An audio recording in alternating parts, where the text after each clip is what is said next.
تیسری چیز جو نشہ بن گیا ہے وہ خاص قسم کا مذہبی تصور، وہ مذہبی تصور جو صرف تخدیر کا عمل کرتا ہے، نشے کا عمل کرتا ہے، یعنی انسان کو لا تعلق کرتا ہے حقائق سے، مسائل سے، ذمہ داریاں انسان سے چھین لیتا ہے۔ یہ مذہبی تصور جو انسان کو عملی زندگی سے، حقائق سے اور اس کی ذمہ داریوں سے لا تعلق کر کے اجنبی بنا دیتا ہے، یہ مذہب مخدر ہے، یہ مذہب نشہ ہے۔ ٹس سے مس نہیں ہوتا مذہبی انسان، جو کچھ ہوتا رہے ہو رہے، وہ کہتے ہیں ٹھیک ہے، یہ تو مذہبی چیز نہیں ہے، دینی چیز نہیں ہے، یہ دنیا ہے، یہ سیاست ہے، یہ فلاں ہے، لا تعلق رہتا ہے اس سے، اپنا مذہبی فریضہ نہیں سمجھتا۔ یہ بھی ایک نشہ ہے جس کی وجہ سے یہ بے حسی پیدا ہوئی ہے۔ اس بے حسی کے اب نتائج یہ دیکھیں کہ پاکستانی عوام میں رد عمل کی صلاحیت مر چکی ہے، ختم ہو چکی ہے، رد عمل نہیں دکھا سکتے۔ مثلا اب پاکستانی عوام کو ایشوز اٹھاتے ہیں، وہ بھی محدود طبقے کو۔ مثلا پاکستانی عوام 100% کو کوئی چیز نہیں اٹھا سکتی، چونکہ 100% میں نشے کی کیفیت مختلف ہے۔ 100% والی توقع چھوڑ دیں۔ مثلا شیعہ کبھی بھی 100% کسی بات پر جمع نہیں ہوں گے، کیوں نہیں ہوں گے؟ کہ مختلف آفات کا شکار ہو چکے ہیں۔ ایشوز البتہ اٹھاتے ہیں بعض کو، مثلا ایک نشے میں دھت انسان ہے، وہ دھت انسان، اس کو آپ آوازیں دیں، اس کو جھنجھوڑے نہیں ہوگا، بہت بڑا شاک اس کو پہنچائیں تاکہ تھوڑا سا آنکھیں کھول کے پوچھے کہ ہوا کیا ہے۔ وہ شاک پہنچانے کے لیے آپ کو کوئی بہت بڑا حادثہ کریٹ کرنا پڑے گا، بہت بڑا دھماکہ کروانا پڑے گا تاکہ یہ ذرا ہوش میں آئے، تاکہ خبریں سن سکے کہ ہوا کیا ہے۔ خبریں سن کے پھر سمجھتا ہے میرا فریضہ اتنا ہی تھا، آنکھیں کھول کے کان لگا کے خبریں سن لینا، بس اس کے بعد میرے پاس وقت نہیں ہے، سو جاتا ہے۔ پھر اب توجہ فرمائیں کہ ایشوز پر، وہ قوم جو فقط ایشوز پر اٹھتی ہے، اور وہ بھی اس کا محدود طبقہ، نہ سب، یعنی کب مریض ہے، اس کو بیماری ہے بڑی شدید قسم کی، اس کو سب کو پتا ہے کہ یہ بیمار ہے، لیکن یہ بیمار درد کی ٹیس نہیں اٹھتی اس کے اندر، ایسا سب ٹھیک ہے، چاہ رہا ہے اللہ شفا دے اس کو، خود اس سے بھی پوچھیں، وہ کہتے ہیں ابھی بہتر ہوں۔ لیکن یہی بیماری جب ایک وقت میں بہت شدید تکلیف بن کر اٹھتی ہے، درد ٹیس بن جاتا ہے، اس وقت سب اٹھتے ہیں، ایمبولینس بلاؤ، اس کو اسپتال لے جاؤ، اس کو فلاں کرو فلاں کرو۔ جب تک شدید کرب میں مبتلا نہیں ہوتا اس وقت تک دوسرے توجہ نہیں کرتے اس کی طرف۔ توجہ بھی جو کرتے ہیں چند ایک اتنے کہ اس کو اسپتال پہنچا کے آ جائیں، بس اس کے بعد وہ سمجھتے ہم نے بہت بڑا احسان اس پر کر دیا کہ آپ کو اسپتال پہنچا دیا۔ جہاں پر بھی ایشو یعنی بہت ہی بڑے واقعات، نمایاں واقعات، شوق، بڑے شوق جو لگتے ہیں قوموں کو، اگر ایشوز پر ایک قوم عادت بنا لے اٹھنا اور توجہ کرنا، یعنی یہ قوم بہت بڑی مسائل و مشکلات کا شکار ہو چکی ہے، جس کو فقط الیکٹریکل شاک یا یہ چیزیں اس کو جگاتی ہیں، بیدار کرتی ہیں، یعنی نارمل نہیں ہے یہ۔ خوب شاک کے ذریعے سے اگر کسی کو آپ ہوشیار کریں تو جب شاک کا اثر ختم ہوتا ہے وہ دوبارہ بے ہوش ہو جاتا ہے۔ عموماً ہم دیکھیں بعض ہمارے دوستان و انقلابیون یہ ہمیشہ شاک پہنچانے کے چکر میں رہتے ہیں قوم کو، کوئی شاک پہنچائیں تاکہ یہ توجہ کریں، وہ کرتے ہیں توجہ، بس وہ پارا جناب کو بہت بڑا حادثہ ہوتا ہے پھر سارے افسوس کرتے ہیں، کسی شہر میں بہت بڑا دھماکہ ہوتا ہے پھر افسوس کرتے ہیں، کسی شہر میں شہادتیں بڑے وسیع پیمانے پر ہوتی ہیں، چند دن SMS چلتا ہے، پھر اس کے بعد پھر نارمل ہو جاتے ہیں۔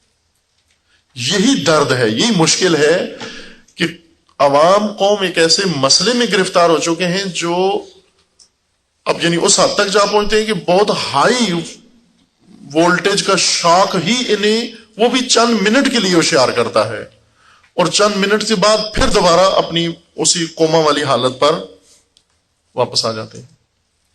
کوما میں ہیں ہم۔ اس حالت سے نکلنے کے لیے پائیدار بیداری ہو، ہمیشہ کی بیداری ہو، مسلسل بیداری ہو، یعنی جن دنوں میں سب سوئے ہوئے ہیں یہ قوم بیدار ہو، اس وقت بھی اتنی ہوشیار ہو کہ اس کو پہلے سے اندازہ ہو جائے کہ پیش بھی نہیں کر سکے کہ کیا ہونے والا ہے، کیا ہونے جا رہا ہے، دشمن کیا سوچ رہا ہے، پہلے سے یہ تشخیص کے قابل ہو جائے۔ اس علاج کی ضرورت ہے، ورنہ صرف شاک اور ایشوز کے ذریعے سے قومیات کو ڈیل کرنا چلانا، یہ مزید قوم کو خراب کرنا ہے۔ آپ دیکھیں اس وقت پاکستان کے جو سیاسی جماعتیں ہیں، مذہبی سیاسی جماعتیں، بڑی بڑی جماعتیں ہیں، ملکی جماعتیں جو مؤثر ہیں، ان کے دیکھیں ایشوز کے پیچھے اٹھیں۔ جب تک کوئی ایشو شروع نہیں ہوتا ان کی سیاست چلتی ہی نہیں ہے۔ یہ خود دلیل ہے، ایشوز کے بغیر جب عمل نہیں کر سکتے، یہ خود دلیل ہے کہ تباہی بہت زیادہ ہے، خرابی بہت زیادہ ہے۔ اتنے ہائی وولٹیج شاک کی ضرورت ہے اس قوم کو۔ یہ شاک بھی ٹیمپریری بیداری، شعور، وہ بھی چند افراد کے اندر بیدار کرتے ہیں۔ خوب رائے حل کیا ہے؟ رائے حل وہی جو ائمہ معصومین نے ہمارے لیے رکھا ہے، اور یہ اگرچہ اپنی نوعیت میں ایک سانحہ ہے، وہ حادثہ ہے، وہ ناگوار واقعہ ہے، لیکن بشریت کے لیے ایک کہہ سکتے ہیں ہم خداوند تبارک و تعالیٰ کی طرف سے ایک عظیم اہتمام ہے۔ محرم و ایام عزاداری، عزا اسی چیز کا نام ہے، مسلسل قوم کو بیدار رکھنا اور اس کو بیداری کی دوا پلانا اور نشے کے آثار اس کے بدن سے باہر نکالنا۔ محرم کے اندر قوم کے رگوں میں جو نشے جا چکے ہیں ان نشوں کو باہر نکالنا اور اس کی جگہ پر بیداری کا مواد قوم کو پلانا، یہ دوا پلانا، تاکہ کبھی بھی نہ سوئے، نہ معمولی حالات میں نہ غیر معمولی حالات میں، اور عکس العمل دکھائے۔ یعنی اتنا ہوشیار و بیدار رکھیں آپ لوگوں کو، قوم کو، کہ عکس العمل کی حد تک آ جائیں۔ یہ عمل رسول اللہ کی رحلت کے بعد شروع ہوا۔ رسول اللہ نے امت کو بیدار کیا، مبعوث کیا۔ مبعوث جمود توڑ کر بیدار کرنے کو بعث کہتے ہیں۔ یعنی بعثا وہ چنگاری خاکستر جس میں کوئی آگ نہیں ہے، اس میں جا کر چنگاری کو اتنی ہوا دینا، پھونکے مارنا کہ وہ شعلہ بن جائے، بھڑک اٹھے۔ بجھی ہوئی چنگاری کو شعلہ بنانا یہ باعث ہے۔ سوئے ہوئے آدمی کو جگانا یہ باعث ہے۔ بے ہوش آدمی کو ہوش میں لانا یہ باعث ہے۔ یعنی باعث کے لیے، بعثت کے لیے دو چیزوں کی ضرورت ہے۔ ایک کہ سابقہ حالت جمود ہو، رکود ہو، جمود کی حالت توڑنا اور جمود کی حالت سے نکال کر بیداری کی حالت میں لانا یہ باعث ہے۔ رسول اللہ نے مبعوث کیا معاشرے کو، جمود توڑا اس کا، ہوشیار و بیدار کیا، لیکن دوبارہ پھر نشے پلانا شروع ہوئے، اور ان نشوں نے اتنا بے ہوش کر دیا کہ یزید سید الشہداء علیہ السلام کو یہ تعجب تھا جو آج ہمیں ہرگز نہیں ہے، ہمارے لیے بالکل معمولی بات ہے۔ وہ تعجب یہ کہ امام حسین کو کیا پڑی تھی کہ وہاں چھوڑ چھاڑ کے سب لوگ آرام سے اپنی بزنس میں لگے ہوئے تھے، معیشت میں لگے ہوئے تھے، کاروبار اپنا کر رہے تھے۔ امام حسین علیہ السلام نے اپنے گھر والوں کو لیا اور حکومت وقت کے خلاف، یزید کے خلاف قیام کرنے کے لیے کیوں؟ یہ سوال بن گیا ہمارے لیے، اور ہونا بھی ایسا ہی چاہیے تھا۔ یعنی ہمارے لیے یہی سوال اٹھنا چاہیے تھا کہ کیوں کیا امام حسین علیہ السلام نے یہ کام۔ امام حسین علیہ السلام کو بھی اپنا کوئی بزنس سوچنا چاہیے تھا، کوئی کاروبار سوچنا چاہیے تھا، اپنے بچوں کو پڑھانا چاہیے تھا، ان کو نوکریوں کا کوئی انتظام کرنا چاہیے تھا، آگے بہت سارے کام تھے وہ کرنے چاہیے تھے جو لوگ کر رہے تھے۔ یہ کیا کیا انہوں نے؟ سارے بچے اٹھا کے جا کے مروا دیے اپنے، خود بھی شہید ہو گئے۔ یہ آج تک شیعوں کے ذہن میں بھی سوال ہے۔ ان شیعوں کو دکھ صرف اس بات کا ہے کہ وہ مارے گئے بے دردی کے ساتھ، بس، اور کوئی مسئلہ نہیں ہے شیعہ کا آج۔ صرف یہ افسوس ہے کہ حسین مارے کیوں گئے، بس۔ یعنی ہماری یہ آرزو تھی کہ وہ محفوظ رہتے، بے شک یزید حاکم رہتا، امام حسین بادشاہ رہتے بھی۔ یہ شیعہ کی آخری وہ چیز۔ شیعوں کو یزید سے کوئی سروکار نہیں ہے، یزیدیت سے کوئی سروکار نہیں ہے، ملوکیت سے کوئی سروکار نہیں ہے۔ امام حسین نہ مارے جاتے بس۔ آج بھی شیعہ کو مثلا پاکستان میں کس بات کا کھٹکا ہے کہ کوئی شیعہ نہ مارا جائے، باقی جو حکومت کرتا ہے کرے، جو نظام ہے وہ رہے، ہمیں اس سے کیا سروکار ہے؟ ادھر فلاں رہے فلاں رہے، کوئی غرض نہیں ہے ہمیں، بے دین رہے، لا دین رہے، وہ مذہبی جماعت رہے، متعصب جماعت آئے، کوئی بھی آئے، ایرا غیرہ، یہ جماعت وہ جماعت فلاں جماعت آئے، شیعہ کو کوئی غرض نہیں ہے، صرف یہ کہ کوئی شیعہ مارا نہ جائے، بس یہ ضمانت دے دو کہ پاکستان میں کسی شیعہ کا قتل نہیں ہوگا، وہ بہترین حکومت ہے شیعہ کے لیے۔ یہ تشیع امام حسین کا نہیں ہے، چونکہ امام حسین بالکل محفوظ تھے، پرامن تھے، بالکل محفوظ تھے امام حسین علیہ السلام، اور لوگوں نے بھی مشورے دیے کہ ہم آپ کو محفوظ راستے بتا سکتے ہیں.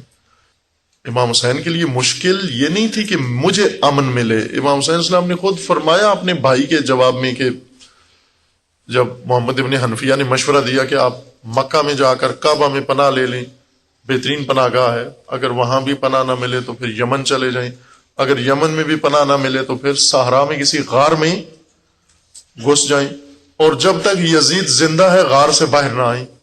جب آپ کو ایک دن تو مرنا ہے نا، اس نے بیماری سے مر جائے گا، شراب پی کے مر جائے گا، کسی وجہ سے مر جائے گا، یہ ایک دن تو مرے گا. یہ جس دن مرنے کا اعلان ہو اس دن آپ باہر آ جانا غار سے. یہ بھائی نے مشورہ دیا سید الشہداء. امام حسین السلام نے فرمایا کہ بھائی مسئلہ یہ نہیں ہے کہ مجھے پناہ نہیں مل رہی ہے، میری مشکل یہ نہیں ہے کہ میں امن میں رہوں، میں چین میں رہوں، میری مشکل یہ کہ وہ اقتدار میں نہ ہو. حسین اور یزید اقتدار میں ہو، یہ دو باتیں اکٹھی نہیں ہو سکتی. یہ مجھے اور چیز چبھتی ہے، شیعہ کو اور چیز چبھتی ہے. شیعہ کا ہم مقام یہ ہے کہ شیعہ محفوظ رہے، امام حسین کا ہم مقام یہ ہے کہ دین محفوظ رہے، نظام خدا نافذ رہے. بالکل الگ الگ ترجیحات ہیں ہماری اور امام حسین علیہ السلام کی. آج جو ہم روتے ہیں امام حسین علیہ السلام کو، ہماری بالکل ترجیحات مختلف ہیں. ہم یہ کہتے ہیں کہ ہم محفوظ رہیں، کس قیمت پر؟ کسی بھی قیمت پر محفوظ رہیں. امام حسین علیہ السلام فرماتے ہیں نا، میرا محفوظ رہنا یہ مطلوب نہیں ہے، میرا ہدف نہیں ہے، میں تو شہادت کے لیے جا رہا ہوں. دین محفوظ رکھنا، دین محفوظ رہنا یعنی یزیدیوں کے نظام سے، بنو امیہ کے نظام سے، ظالموں کے نظام سے.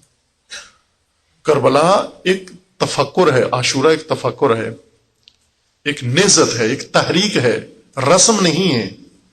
ہم نے اس کو رسم بنا دیا ہے. ایک بہت بڑی جفا جو ہم نے کی ہے کربلا کے اوپر، عاشورہ و مجالس و عزاداری کو رسم بنا دیا ہے، بزم بنا دیا. ہم بزم عزا منعقد کرتے ہیں، ہم رسم عزا برقرار کرتے ہیں.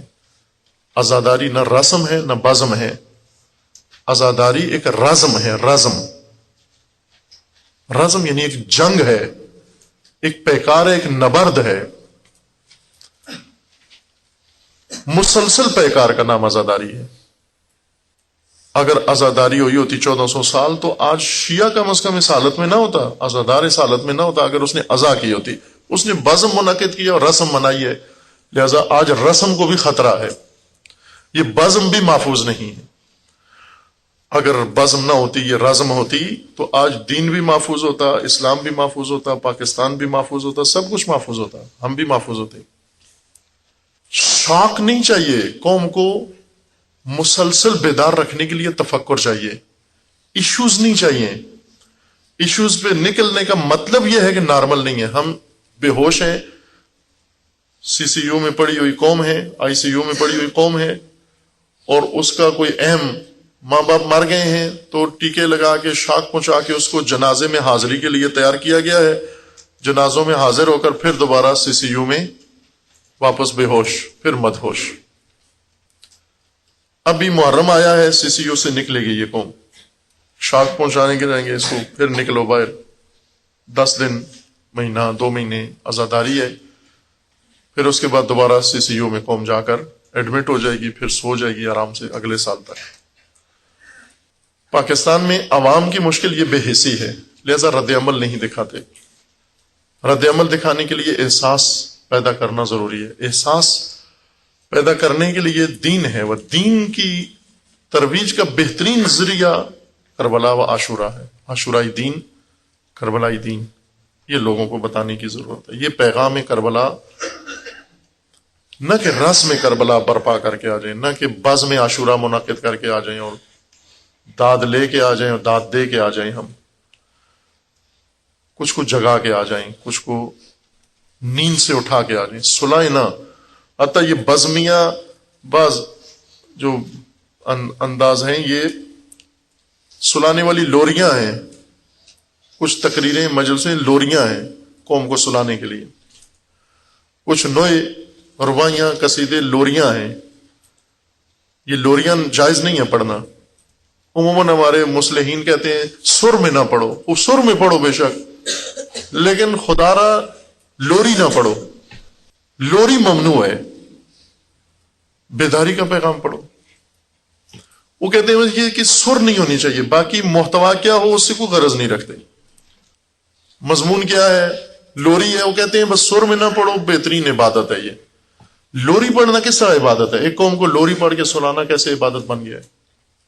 اور پھر ثواب، حضرت زہرا سے توقعات، حضرت امام حسین سے توقعات، اور پورے اہل بیت سے توقعات، یہ لوری کی توقعات کہ ہم نے لوری پڑھی ہے، انہوں نے سنی ہے۔